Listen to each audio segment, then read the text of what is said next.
Hello दोस्तों, welcome to my YouTube channel. तो आज की वीडियो में हम बात करने वाले हैं कि केंद्रीय विद्यालय एडमिशन के बारे में। लगभग सभी पेरेंट्स चाहते हैं कि वो अपने बच्चों का एडमिशन केंद्रीय विद्यालय में कराएं, क्योंकि इसकी बहुत ही खास महत्वपूर्ण विशेषता है और ये सरकारी स्कूल के टॉप स्कूलों में से है। और इसकी विशेषता के बारे में बात करूं तो मैं यहाँ पे सीबीएसई पैटर्न की पढ़ाई की जाती है। केंद्रीय विद्यालय में एडमिशन की प्राथमिकता किन लोगों को होती है और इसमें सरकारी कर्मचारियों के अलावा आम नागरिकों का एडमिशन कब होता है और उसकी प्रक्रिया क्या है, तो इस बारे में हम आज पूरी वीडियो में बात करने वाले हैं। वीडियो को लास्ट तक जरूर देखिएगा। अगर आपको वीडियो पसंद आए तो please do like, share, comment and subscribe. तो चलिए वीडियो को हम स्टार्ट करते हैं। सरकारी कर्मचारियों के बच्चों के लिए एक स्पेशल स्कूल खोला गया है जिसे केंद्रीय विद्यालय का नाम दिया गया है, और जहां पे शिक्षा के साथ साथ वातावरण भी प्रदान किया जाता है। और केवीएस की जो प्रक्रिया के दौरान कई सवाल उठते हैं, जिसमें से सबसे बड़ा सवाल ये होता है कि केंद्रीय विद्यालय में सबसे पहले एडमिशन किसे दिया जाता है। तो केंद्रीय विद्यालय का एक निर्धारित प्रक्रिया होती है। हर साल एडमिशन की प्रक्रिया स्टार्ट होती है। केंद्रीय विद्यालय का जो एडमिशन होता है वो 1 to 12 क्लास तक एडमिशन होते हैं, और अभी बाल वाटिका 1 to 3 में भी ऐड कर दिया गया है केंद्रीय विद्यालय में। तो आप अगर अपने बच्चे का एडमिशन चाहते हो तो बाल वाटिका 1 to 3 से भी आप अपने बच्चे का एडमिशन करा सकते हैं। तो आपके मन में अभी एक डाउट आएगा कि बाल वाटिका 1 में जो हम एडमिशन कराते हैं, क्या वो बच्चा ऑटोमेटिकली क्लास फर्स्ट में पहुंच जाता है या फिर उसके लिए एक अलग से प्रक्रिया होती है क्लास फर्स्ट में एडमिशन के लिए। तो बाल वाटिका 1 में अगर आपके बच्चे का एडमिशन होता है तो वो ऑटोमेटिकली क्लास 12 तक बच्चा केंद्रीय विद्यालय में रिजर्व हो जाता है। उसके लिए स्पेशल कोई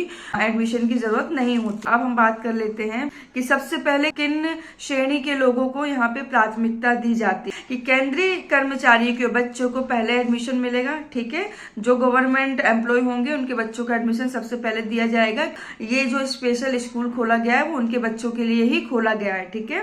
इन कर्मचारियों को विशेष प्राथमिकता दी जाएगी, चाहे वो किसी भी विभाग में काम करते। अब वे बच्चे जो भारतीय रेलवे, डाक विभाग, रक्षा मंत्रालय आदि से जुड़े हैं, उनको भी इस श्रेणी में शामिल किया जाता है।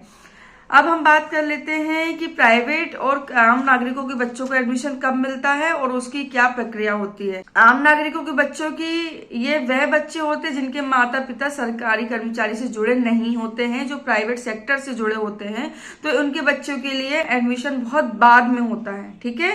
इन बच्चों के लिए एडमिशन की प्रक्रिया काफी कठिन होती है और उसके बाद इसमें कुछ ही लिमिटेड सीट होती है जिसमें आपके बच्चों को सीट मिलती है, और बहुत से स्कूलों में आम नागरिकों के लिए अलग से सीट उपलब्ध की जाती है, ठीक है।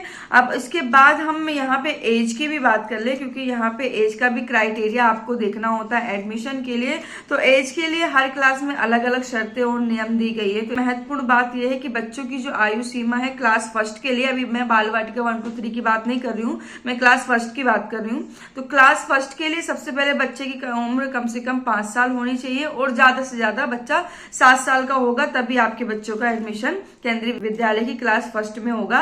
और अभी कुछ क्राइटेरिया चेंज हुआ था, तो जो 8 साल के बच्चों को भी क्लास फर्स्ट में लिया जा रहा था। उसके बाद यहाँ पे क्लास 9 का एडमिशन की बात कर लूं तो क्लास 9 के लिए 13 से 15 वर्ष के बीच में बच्चा आपका होगा तो ही उसका एडमिशन यहाँ पे हो सकता है। ऑनलाइन और ऑफलाइन मोड में एडमिशन होते हैं। तो सारी जो इसकी प्रक्रिया है केंद्रीय विद्यालय की वेबसाइट में सब कुछ मेंशन कर दिया जाता है। तो अभी कुछ इसकी डेट वगैरह फिक्स नहीं हुई है, बट हाँ लगभग इसकी डेट आने ही वाली है। फरवरी लास्ट में इसकी डेट आ सकती है। अब हम बात कर लेते हैं कि यहाँ पे जो सीट प्रोवाइड की जाती है वो किस हिसाब से प्रोवाइड की जाती है। तो यहाँ पे सबसे पहले देखिए, एक क्रमानुसार यहाँ पे सीट प्रोवाइड की जाती है। केंद्रीय सरकारी कर्मचारी के जो बच्चे हैं उनको 60%, जो सबसे उच्च प्राथमिकता होती है, 60% यहाँ पे उन बच्चों को सीटें प्रोवाइड की जाती है, ठीक है।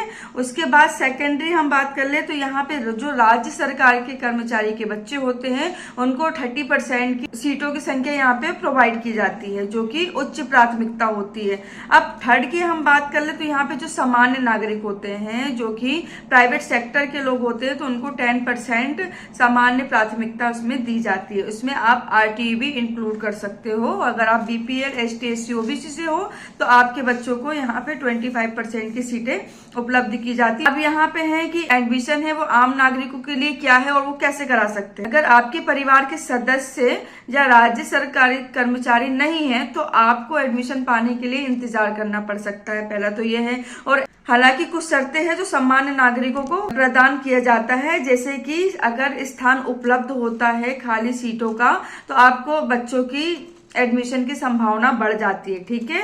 अब यहाँ पे वेट लिस्ट प्रणाली भी होती है। वेट लिस्ट के तहत अगर आम नागरिकों को एडमिशन दिया जा सकता है, लेकिन ये प्रक्रिया थोड़ी सी लंबी हो सकती है। ठीक है, क्योंकि आप सभी को पता है केंद्रीय विद्यालय में एडमिशन लेना इतना आसान नहीं है, तो यहाँ पे थोड़ा सा आपको वेट लिस्ट का भी इंतजार करना पड़ सकता है। अब यहाँ पे मैं जरूरी डॉक्यूमेंट की बात कर लूँ तो जरूरी डॉक्यूमेंट जो यहाँ पे होना चाहिए बच्चों के लिए, तो ये सरकारी कर्मचारी के बच्चों की बात कर रही हूँ मैं, तो जन्म प्रमाण पत्र सबसे पहले होना चाहिए। माता पिता से नौकरी संबंधित जो प्रमाण पत्र है वो आपके पास होना चाहिए। आधार कार्ड, पहचान पत्र की फोटोकॉपी और निवास प्रमाण पत्र आपको यहाँ पे होना चाहिए। और बच्चे की एक फोटो लगेगी और साथ में आपका ईमेल, मोबाइल नंबर भी आपके पास होना चाहिए। तो ये कुछ सिंपल से डॉक्यूमेंट है जो आपके पास होना चाहिए। और अगर हम RTE एडमिशन की बात करें तो RTE एडमिशन के लिए सबसे पहले मैं बता दूं आपको कि बाल वाटिका 1, 2, 3 एंड क्लास फर्स्ट के लिए ही RTE एडमिशन होते हैं। तो RTE एडमिशन के लिए अगर आप BPL कार्डधारी हो तो आपके बच्चे का एडमिशन हो सकता है। और उसके साथ साथ आपके पास EWS कार्ड है या फिर आप ST, SC, OBC से बिलोंग करते हो, तब भी आपके बच्चे का एडमिशन RTE के तहत केंद्रीय विद्यालय में हो सकता है।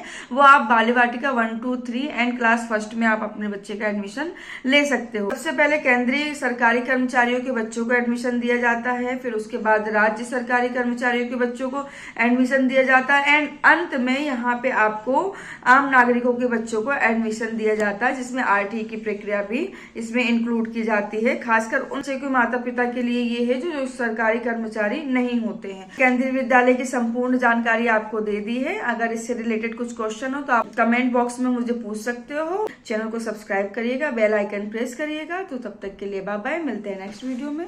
Thanks for watching.